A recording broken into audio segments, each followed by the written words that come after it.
आजकल सबसे बड़ा सवाल है कि शादी कब होगी। देखिए, सेवन्थ हाउस सिर्फ रिस्पॉन्सिबल नहीं होता शादी को देने के लिए।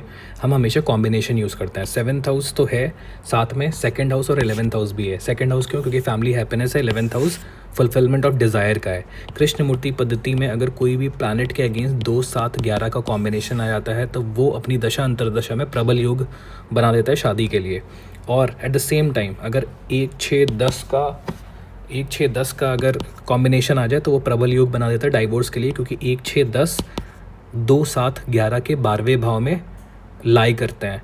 और रूल के मुताबिक किसी भी भाव से उसका 12वां भाव व्यय का होता है ना। तो संयोग बहुत इंपॉर्टेंट है कि 7, 2 और 11, 2, 7, 11 का कॉम्बिनेशन है। ज़रूरी नहीं कि हमेशा 2, 7, 11 ही मिले, ठीक है, 2, 11 भी मिल सकता है उस केस में, लेकिन राहु का सपोर्ट करना ज़रूरी है। मैं बताऊंगा आगे क्यों। 2, 7 का कॉम्बिनेशन हो सकता है, 7, 11 का कॉम्बिनेशन हो सकता है, ठीक है। तो कॉम्बिनेशन 2 भी चलेंगे, लेकिन 2 होना ज़रूरी है। ज़रूरी नहीं कि 3 के तीनों दिखें, लेकिन 2 कोई भी होना ज़रूरी है। अब ये कैसे देखना है वो मैं बताता हूँ। आपको पराशरी यूज़ कर रहे हो आप, तो आपको देखना है कि किसी के भी in second house, 11th house और 7th हाउस, अगर कोई प्लैनेट्स बैठे हैं तब तो ठीक है, उन प्लैनेट्स को देखना है। अगर प्लैनेट्स नहीं बैठे हैं तो राशि का जो भी लॉर्ड बन रहा है उनमें किसी की महादशा आ जाए, दूसरे की अंतरदशा आ जाए और तीसरे की प्रत्यंतर दशा आ जाए, तो जब भी ये फॉल होगा जिस टाइम पे, तो उस टाइम पे शादी हो जाएगी, ठीक है। ये चीज़ आपको सिर्फ D1 में नहीं देखना, आप D9 में भी देख सकते हो, और देखना मस्ट है D9 में, ठीक है। दूसरी चीज़, फीमेल के चार्ट में आपको जुपिटर क्योंकि कारक है, और BNN के अकॉर्डिंग, भृगुनंदन नंदी नाड़ी के अकॉर्डिंग मंगल कारक है, तो ये दोनों भी देखना है।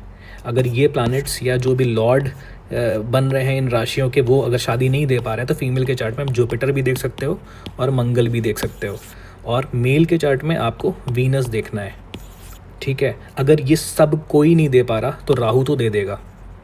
क्यों? क्योंकि KN राव सर एक बात हमेशा बोलते हैं कि राहु इज़ ऑल्सो ब्याहू।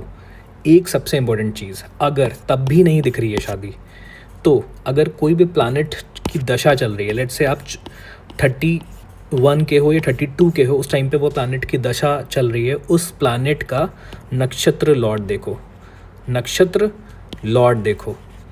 वो लॉर्ड अगर इनमें से आ रहा है या वो लॉर्ड राहु बन रहा है नक्षत्र लॉर्ड, तो भी दे देगा। ये इसके अलावा तो कोई प्रोसेस नहीं है जो मैं जानता हूँ। अगर आप लोगों में से किसी को पता है, क्योंकि बहुत से लोग हैं जो एस्ट्रोलॉजर भी हैं मेरे फॉलोअर्स में, तो प्लीज़ मुझे बताइए। And thank you so much for watching my videos.